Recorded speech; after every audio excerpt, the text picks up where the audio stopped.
শহরের গরিব চাষি ভুবনের একটা পোষা মুরগি ছিল। সেই মুরগির ডিম হাটে বেচে ভুবনের সংসার চলত। সে মুরগিটাকে তার ঘরের সামনে বেড়ার মধ্যে রাখত। কিছু দূরেই ছিল এক বিশাল জঙ্গল, আর সেই জঙ্গলে একটা পাজি শেয়াল থাকতো। সে অনেক চেষ্টা করেও বেড়ার ভিতরে ঢুকতে পারত না। তাই সে বিশেষ মতলবে ভুবনের মুরগির সাথে বেশ বন্ধুত্ব পাতিয়ে ফেলেছিল।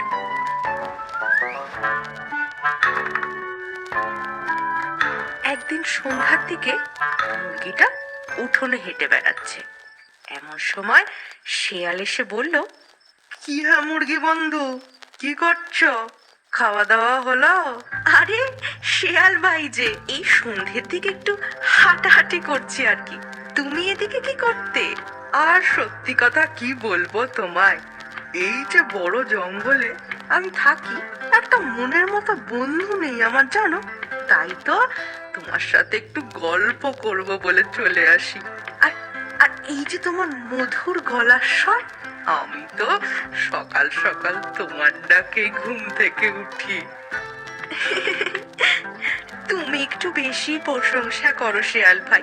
কই, আর তো কেউ এরম বলে না। সেই তো ব্যাপার গো, সবার প্রশংসা করার মতো মন থাকে না।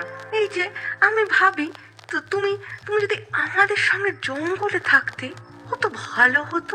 তোমার মিষ্টি মধুর ডাকে সকালের ঘুম ভাঙতো। কি যে তুমি এই বন্দি হয়ে থাকো না, দূর। কি যে বলো, মালিক আমার বড্ড ভালো মানুষ। আমি ডিম দিই রোজ, আর মালিক আমায় পেট ভরে খেতে দেন। আমি বন্দি কই, আমি তো ভালোই আছি।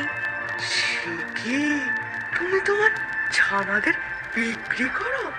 সেটা তুমি আবার গর্ব করে বলছো? ছি ছি বন্ধু, ছি। কিন্তু শিয়াল ভাই, এটাই তো নিয়ম। আমায় মালিক পোষেন, তাই আমাকে তাকে ডিম দিই। এতে খারাপ কি আছে? কি বলছো তুমি বন্ধু? তুমি একটা মা, মা হয়ে নিজের সন্তানদেরকে বেঁচে দিচ্ছ, আবার বলছো কি ভুল এতে?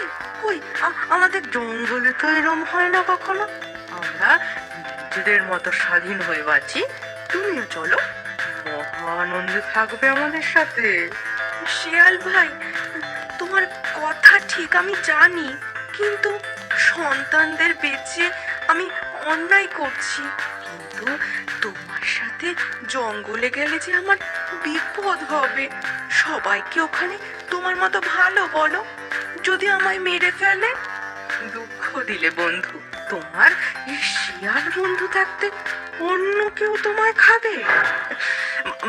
মানে মানে আমি তোমায় রক্ষা করব। তুমি তুমি বেরিয়ে এসো, এই বেড়ার ফাঁক দিয়ে বেরিয়ে এসো। চলো আমার সাথে জঙ্গলে, তারপর দেখবে জীবন কাকে বলে। এই শুনে মুরগি বেড়ার ফাঁক দিয়ে বেরিয়ে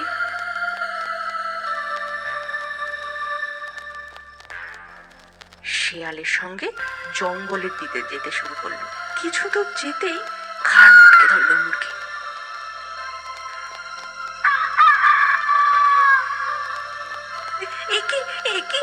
শিয়াল ভাই, তুমি কি করছো? অনেক বোকা দেখেছি, তোমার মতো বোকা দেখিনি এর পরের জন্মে।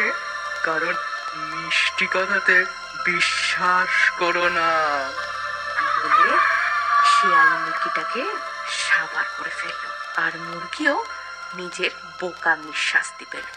গল্পটা ভালো লাগলে লাইক করুন, কমেন্ট করে জানান কেমন লাগলো, শেয়ার করুন নিজেদের বন্ধু বান্ধব আর রিলেটিভদের সঙ্গে, আর অবশ্যই আমাদের চ্যানেলকে সাবস্ক্রাইব করে দিন। আর আমাদের নতুন নতুন গল্পের নোটিফিকেশন পেতে সাবস্ক্রাইব বাটনের পাশে বেল আইকনটা এক্ষুনি প্রেস করে দিন।